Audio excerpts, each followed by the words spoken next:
आज का जो टॉपिक है ये बहुत ही इंटरेस्टिंग टॉपिक है और आप लोगों के लगातार डिमांड करने के बाद ही मैं इस विषय के ऊपर वीडियो बना रही हूँ। तो इस वीडियो को लास्ट तक देखिएगा, ये बहुत ही इंफॉर्मेटिव वीडियो रहेगा आप लोगों के लिए। तो आज का विषय क्या है कि कैसे पता लगाएं कि कोई औरत संभोग सुख को प्राप्त कर चुकी है। तो सबसे पहले संभोग को समझ लेते हैं। संभोग जो है वो जिंदगी का बहुत ही महत्वपूर्ण हिस्सा है। संभोग से मिलने वाला सुख न केवल आपको शारीरिक तौर पर बल्कि मानसिक तौर पर भी स्वस्थ रखने में मदद करता है। जब दो लोग संभोग की क्रिया में लीन होते हैं तो ये बहुत जरूरी हो जाता है कि दोनों को ही संभोग सुख की प्राप्ति हो।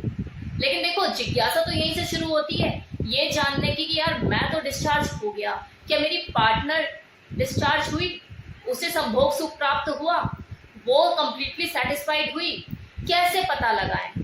क्योंकि जो मेल है उसकी शरीर की बनावट तो ऐसी, कुदरत ने उसे ऐसा बनाया है कि सब कुछ ऊपर ही नजर आ जाता है। उसके पीनस से डिस्चार्ज होता है, सामने दिख जाता है। लेकिन फीमेल के साथ तो ऐसा कुछ भी नहीं है। तो ये हमेशा जिज्ञासा बनी रहती है और मेल इस चीज को लेके और मर्द हमेशा इस चीज को लेके परेशान रहते हैं अंदर ही अंदर कि यार कैसे पता लगाएं कि जो मेरी वाइफ है या मेरी जो गर्लफ्रेंड है वो डिस्चार्ज हो गई है। तो आज इसी के बारे में बात करेंगे कि आप कैसे पता लगा सकते हैं। तो सबसे पहले तो आप ये समझिए कि जो औरत के शरीर की बनावट है उसे आप बदल नहीं सकते, कुदरत को आप चैलेंज नहीं कर सकते। तो जो उसे भगवान ने दिया है वो दिया है। लेकिन मैं आपको इस वीडियो में कुछ ऐसे पॉइंट्स बताऊंगी जिससे आप ये अंदाजा लगा पाएंगे कि हाँ, आपकी वाइफ या आपकी गर्लफ्रेंड डिस्चार्ज हो चुकी है। और मैं लिख कर दे रही हूँ, ये आपको कोई नहीं बताने वाला है कि किसी किताब में आपको नहीं मिलेगा। तो ध्यान दीजिएगा। नंबर 1, एक औरत का जो शरीर होता है वो बहुत बहुत और बहुत ही सेंसिटिव होता है। उसके सर के बाल से लेके उसके नाखून तक करंट का पूरा फ्लो बहता है। तो जब आप उसके शरीर के साथ लिपटना चिपटना शुरू करते हैं, उसके अंगों के साथ छेड़खानी करना शुरू करते हैं, तो सोचो उसकी बॉडी के अंदर कितनी सेंसिटिविटी होती होगी। उसके व्यवहार में भी काफी बदलाव आता है। आप लोगों ने खुद भी इस चीज को नोटिस किया होगा कि वो सेक्स के दौरान मोर्निंग करती है, उसकी तेज तेज सिसकारियां भी निकलती है। किसी पर्टिकुलर सेक्स पोजीशन में अगर उसे कुछ ज्यादा ही एंजॉय फील हो रहा होता है, उसको ज्यादा मजा आ रहा होता है, तो उसकी सिसकारियां भी तेज हो जाती है। उसके आंखों का खुलना, कभी बंद होना, अगर आप उसको गर्दन पे किस कर रहे हैं, उसकी गर्दन पर झूल रहे हैं, तो उसके होठों का खुलना बंद होना, तो ये सारे एक्सप्रेशन उसके चेहरे पे आपको दिखाई देंगे। तो इस तरह की एक्टिविटीज, इस तरह के हाव भाव, इस तरह के फेशियल एक्सप्रेशन ये सेक्सुअल प्ले के दौरान ही देखने को मिलते हैं। लेकिन जब कोई फीमेल क्लाइमेक्स तक पहुंच रही होती है, ऑर्गेज्म रिलीज करने वाली होती है, तो उसका जो शरीर है वो सिकुड़ना शुरू होता है, उसके अंदर बेचैनी शुरू होती है, तड़पन शुरू होती है और वो आपको अपनी तरफ खींचना शुरू करती है। उसका शरीर धीरे धीरे सिकुड़ना शुरू होगा। ये बेचैनी, ये तड़पन आपको शुरुआत में देखने को नहीं मिलेगी। मतलब जब आप सेक्स शुरू करते हैं तो शुरू के टाइम में मिड तक आपको ये देखने को नहीं मिलेगी। लेकिन जैसे ही वो फीमेल क्लाइमेक्स तक पहुंचती है, ऑर्गेज्म रिलीज करने वाली होती है, तब भी उसके अंदर ये चीजें आपको देखने को मिलेगी। वो आपको पकड़ कर खींचेगी, आपकी कमर पर नाखून भी मार सकती है, आपको दांतों से बाइट भी कर सकती है। और अगर आपकी जो पार्टनर है अगर वो कुछ ज्यादा ही बोल्ड है तो हो सकता है वो आपको बोलना भी शुरू करे कि थोड़ा फास्ट करो, रुको मत, तेज करो। दूसरा पॉइंट, जब कोई फीमेल डिस्चार्ज होने वाली होती है तो उससे पहले उसकी जो वजाइना है वो सिकुड़ना शुरू होती है, टाइट होना शुरू होती है। वो आपके पीनस को पकड़ना शुरू करती है, उस पर होल्डेज बनाना शुरू करती है। और उसके इस टाइट वजाइना को, इस सिकुड़न को आप तभी महसूस कर सकते हैं जब आपके पीनस में वो तनाव हो, वो टाइट हो। अगर वो टाइट होगा तभी आप समझ पाएंगे कि वो कितनी टाइट है, मतलब उसकी जो वजाइना है उसमें कितनी टाइटनेस है, वो सिकुड़ रही है। और आप इससे अंदाजा लगा पाएंगे कि मेरी जो वाइफ है या मेरी जो गर्लफ्रेंड अब डिस्चार्ज होने वाली है। क्लाइमेक्स पर पहुंचने के बाद डिस्चार्ज से कुछ मिनट पहले उस फीमेल को आपके हर टच का अनुभव कुछ ज्यादा ही होगा। मतलब आप कुछ भी उसके साथ करोगे उसको कुछ ज्यादा ही प्लेजर फील होगा, वो कुछ ज्यादा ही फील करेगी। कुछ फीमेल ऑर्गेज्म के टाइम पर हो सकता है स्मूच करने के लिए बोले, और हो सकता है अगर वो ज्यादा शाई है तो ना भी बोले। ये आपको खुद समझने की जरूरत है। वो उसकी जो बॉडी है उस वक्त तड़प रही होती है, तिलमिला रही होती है, बेचैन होती है। तो उस वक्त सिर्फ इन आउट का गेम नहीं खेल सकते आप, मतलब वजाइनल इंटरकोर्स ही उसके लिए काफी नहीं होता, उसकी बॉडी ज्यादा डिमांड कर रही होती है। हो सकता है ये चाहती हो कि आप वजाइनल इंटरकोर्स के टाइम पर अंदर बाहर करते हुए उसको स्मूच करें, पकड़ के उसको स्मूच करते रहें, उसके बूब्स को प्रेस करते रहें। कुछ फीमेल जो कि बहुत ज्यादा बोल्ड होती है, एक्सप्रेसिव होती है, वो तो खुद अपने पार्टनर का हाथ जो है अपने बूब्स पर रख देती है, कोई थाई पर रख देती है कि आप रगड़ते रहो। तो ये सारी चीजें उसके अंदर चल रही होती है क्योंकि वो क्लाइमेक्स पर होती है। और उस वक्त अगर आप ये चीजें नहीं समझ पाते हैं या नहीं कर पाते हैं तो वो उस तरीके से संतुष्ट नहीं हो पाती है।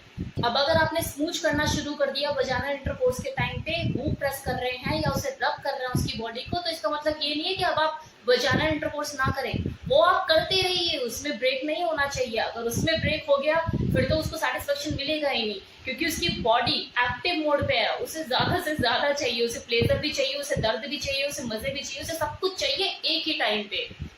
आपका पीनस भी चाहिए उस वक्त, और स्मूच भी चाहिए, बूब प्रेस भी चाहिए, एवरीथिंग। और आता है वो डिस्चार्ज हो जाने के बाद, मतलब ऑर्गेज्म रिलीज हो जाने के बाद उसका जो बदन है वो ढीला पड़ जाएगा, वो थक जाएगी, टायर्ड फील करेगी, बेड पे से उठना भी नहीं चाहेगी, चेहरे पे मुस्कान होगी, आंखों में चमक होगी, दिल और दिमाग दोनों ही खुश होंगे और खूबसूरत दिख रही होगी।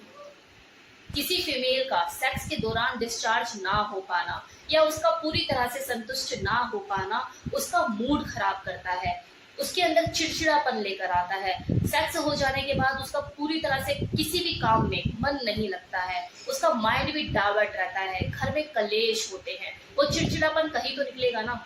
लेकिन अगर उसका ऑर्गेज्म रिलीज हो जाता है, वो संतुष्ट हो जाती है, तो ये समझिए कि नेक्स्ट टाइम भी आपसे फिजिकली इंटीमेट होने के लिए खुद से ही उत्सुक रहेगी, क्योंकि उसको आपने जो प्लेजर दिया, जो टाइम लगाया उसके साथ, उसका एहसास उसे हमेशा रहता है।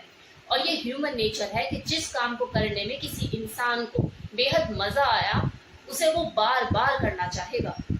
लेकिन अगर किसी फीमेल को संतुष्टि नहीं मिलती है, उसका ऑर्गेज्म रिलीज नहीं होता है, और ये हर बार की कहानी हो गई है, मतलब एक बार तो चलो हो गया, कोई दिक्कत नहीं कि नहीं हो पाई वो संतुष्ट, लेकिन अगर हर बार उसके साथ ऐसा ही हो रहा है और ये चीजें रूटीन में चलने लग गई है, वो कभी संतुष्ट हो ही नहीं पाती है, तो उसके बाद वो सेक्स जैसी चीज से बचना शुरू कर देती है। उसके मुंह पे हमेशा ना ही रहता है कि यार मुझे नहीं करना। क्यों? क्योंकि बोल वो पाती नहीं है कि कहीं ऐसा ना हो कि जो मेरा हस्बैंड मुझे ही गलत ना समझने लग जाए। और होता भी है कुछ केसेस में, जिनके हस्बैंड जो होते हैं नैरो माइंडेड होते हैं। अगर मान लो उसकी जो वाइफ है उसने हिम्मत करके बोल दिया कि मैं सेटिस्फाइड नहीं हो पा रही हूँ, तो पता लग रहा है कि अगला उसे यही बोल रहा है, क्या कोई और आता है कि तेरे को सेटिस्फाइड करने के लिए, किसी और से संतुष्ट होती है क्या? ये 2 बच्चे मैंने ही तो करे हैं और तू के लिए संतुष्ट नहीं हो पाती अब तू। तो ऐसे भी लोग होते हैं जिसकी वजह से वो फिर सोचते हैं कि यार चल छोड़, मैं करती ही नहीं हूँ, ये ठीक है, एक ड्यूटी सेक्स उनके बीच में होने लग जाता है। ऐसा भी होता है। तो यहाँ पर आपको शक करने की बजाय कुछ बातों को समझने की जरूरत है कि एक जो फीमेल बॉडी होती है वो दिखती तो सबकी एक जैसी है, लेकिन वो अंदर से एक जैसी नहीं होती है। तो हर फीमेल का जो संभोग का सुख होता है, उसका जो लेवल होता है वो भी अलग अलग होता है। कोई किस तरीके से संतुष्ट होती है तो कोई किस तरीके से संतुष्ट होती है। तो यहाँ पर आपको कम्युनिकेट करने की जरूरत है, अपनी पार्टनर से पूछने की जरूरत है, थोड़ा सा ओपन होने की जरूरत है। और दूसरा, सेक्स पोजीशन में बदलाव लाने की जरूरत है, आपको एक्सपेरिमेंटल होने की जरूरत है। और आप तो बहुत लकी हैं कि वो आपको खुद से आकर बोल रही है कि मैं सेटिस्फाइड नहीं हो पा रही हूँ, बजाय वो कोई दूसरा रास्ता अपनाए। इनफैक्ट वो आपसे बोल भी इसलिए रही है क्योंकि वो शायद जानती है इस चीज को कि आप काबिल हैं, इसीलिए वो आपसे एक्सपेक्ट कर रही है। क्योंकि एक्सपेक्टेशन, उम्मीदें उसी से होती हैं जिसे लगता है कि हाँ ये कर सकता है और अच्छा। वरना जहाँ उम्मीदें नहीं होती तो वहां पर तो ताले लगा लिए जाते हैं, चुप हो जाता है इंसान। अब कुछ फीमेल तो ऐसी होती है जो झिझकती हैं, खुलकर बोलती ही नहीं है, नाटक भी कर देती है, झूठ बोल देती है कि चलो हटो, हो गया ना तुम्हारा, बहुत काम है अब मुझे। फिर बाद में उनकी जो चिड़चिड़ाहट होती है, उनकी जो फ्रस्ट्रेशन होती है, वो बच्चों पर निकल रही होती है। कम से कम आपकी वाइफ के साथ वो चीज तो नहीं है। यहाँ पर ना आपको औरत के शरीर को समझने की जरूरत है कि एक मेल के साथ तो क्या होता है कि वो एक बार अगर उसका ऑर्गेज्म रिलीज हुआ, डिस्चार्ज हुआ तो ढेर हो जाता है। लेकिन एक जो औरत होती है ना, उसकी जो बॉडी की कैपेसिटी है वो ज्यादा होती है, एक मेल के कंपैरिजन में ज्यादा होती है। इतनी फीमेल तो ऐसी होती है जब वो 3 से 4 बार अपना डिस्चार्ज ना हो जाए उसे संतुष्टि ही नहीं मिलती, और उसके बाद भी वो एक्टिव मोड पे रहती है। कि कर लो मेरे साथ तो ये थोड़ा सा डिफरेंस है मेल में और फीमेल में। वो सेक्स खत्म होने के बाद भी उनके लिए सेक्स खत्म नहीं होता, उन्हें आफ्टर प्ले भी चाहिए होता है। तो इस वीडियो में मैंने आपको बताया कि किसी औरत को कैसे पहचाने कि वो संभोग सुख प्राप्त कर चुकी है। उम्मीद करती हूँ कि अब आप अच्छे से समझ पाएंगे अपने पार्टनर को कि उसने ऑर्गेज्म रिलीज कर दिया है, अपना संभोग सुख को प्राप्त कर चुकी है या नहीं। So thank you so much.